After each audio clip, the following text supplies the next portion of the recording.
As I'm sure many of y'all know, we can change a lot in just a few short years. From our environment to different people that we hang out with, a lot of things can influence our ideas or opinions. And on this channel, we talk a lot about goals. One of the main talking points that I tend to discuss when talking about goals is the need to remain flexible with them, which is going to bring us to today's topic. Today, I figured that I would give y'all a little bit of insight into how my goals have changed over the years, what my goals were around the age of being 16 to 18, and where they are now and how that has changed. My goal with this video is to show y'all that it is okay for your goals to evolve and change along with you as your life changes. If you're new to the channel, welcome. My name is Tyler Warlow and I go by The Mengineer, and I make videos on how to improve your life through your confidence, capabilities, and overall happiness. If today's video topic sounds interesting to you, please let me know with a like and subscribe to the channel to join me along in this self-improvement journey. With that covered, let's go ahead and jump into the video. I'm going to cover two main goals in this video.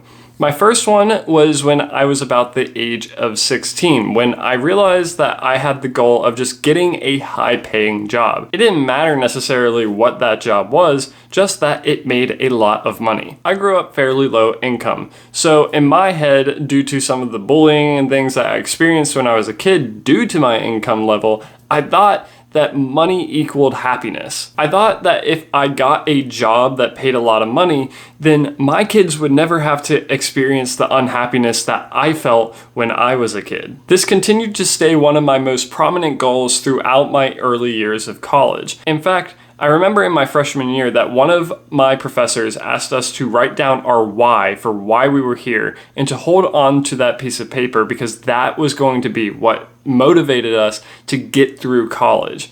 And that was what I wrote down, that I was here to make a lot of money so my kids would never have to learn the unhappiness that I felt when I was younger. And that first goal kind of plays into the next major goal that I want to discuss.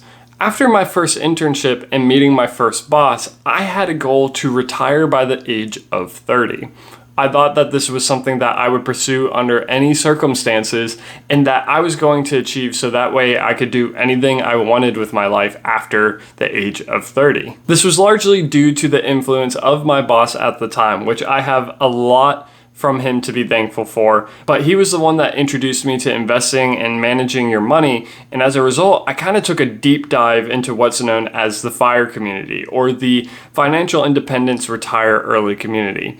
And in my head, because I dove so hard into this, I was like, yeah, that's what I want to do. That's what I want to achieve. That matches my goal of making a lot of money as fast as possible. And so that became my next major goal, that I was going to retire by the age of 30. First off, I wanted to discuss some of the issues associated with these goals. And don't worry, I will cover how I adjusted these goals later on. The goals themselves were not the actual issue. For some people, those goals actually might be realistic for them to achieve, and they might be the right type of motivation to move them towards other things in their life that they want. For me, the deeper issue was actually the motivation or the why behind why I made those goals. With the first goal, this was largely due to the situation that I grew up in. My family didn't have a whole lot of money, and as a result, I commonly couldn't afford a lot of the same things that my peers at school could. And unfortunately, at a young age, there are bullies that will make fun of you for that kind of stuff. So I was commonly bullied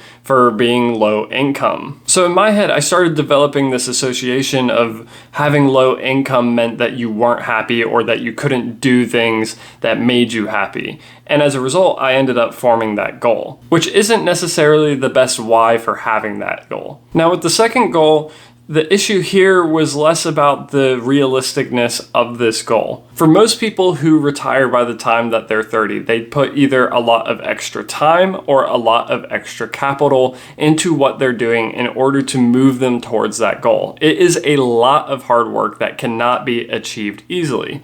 Now, the issue with me was I was going to college at the time for a dual degree. So I neither had the excess capital or the excess time. You have to have one of those two things. And I was not willing to give up my college degree to pursue that.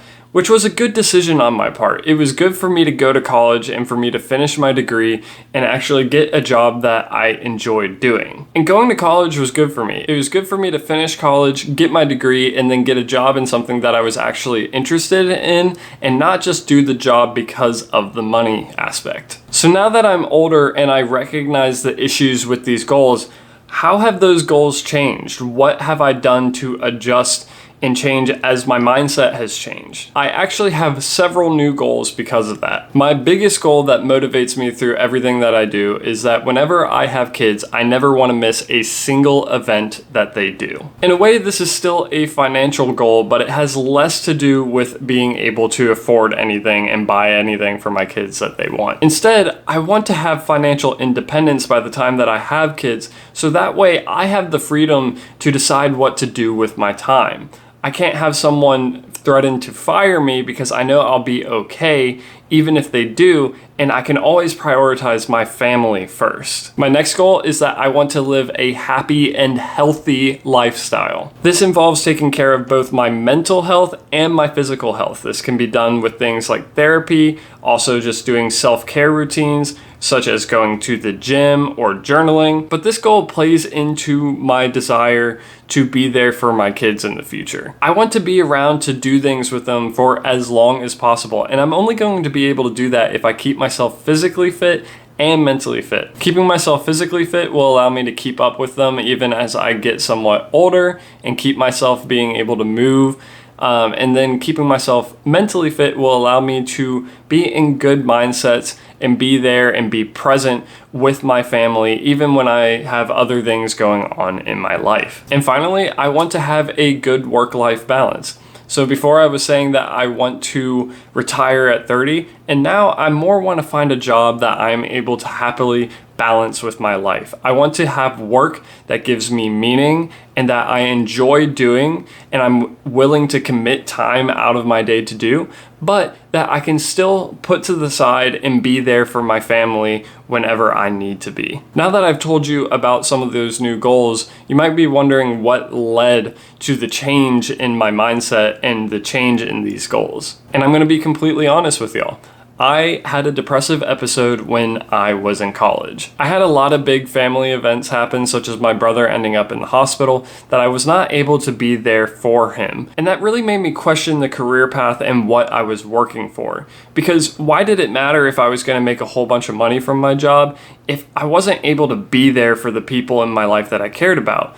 Because the job that I was working towards was going to make a lot of money, but the expectation was that I was going to be working 60 hours a week on a normal basis. I know that there are people out there that are able to do that, but honestly, I found that it really impacted my ability to be there for my family. And honestly, I was just not okay with sacrificing that. Having these realizations really led me to feel really depressed and have a lot of anxiety with what I was going to do with the rest of my life because I was already pretty deep into my degree. I didn't want to give up everything that I had already worked on, but it also felt like everything I had worked on was leading me to something that wouldn't ultimately make me happy. This led to me seeking therapy, and I was pretty lucky my college would offer that for free to students. But in therapy, I was forced to answer some pretty hard questions about myself and really dig into the deeper reasons why I had these different goals in my life. One thing that therapy helped me to realize was, as a kid, I really wasn't unhappy due to my financial situation.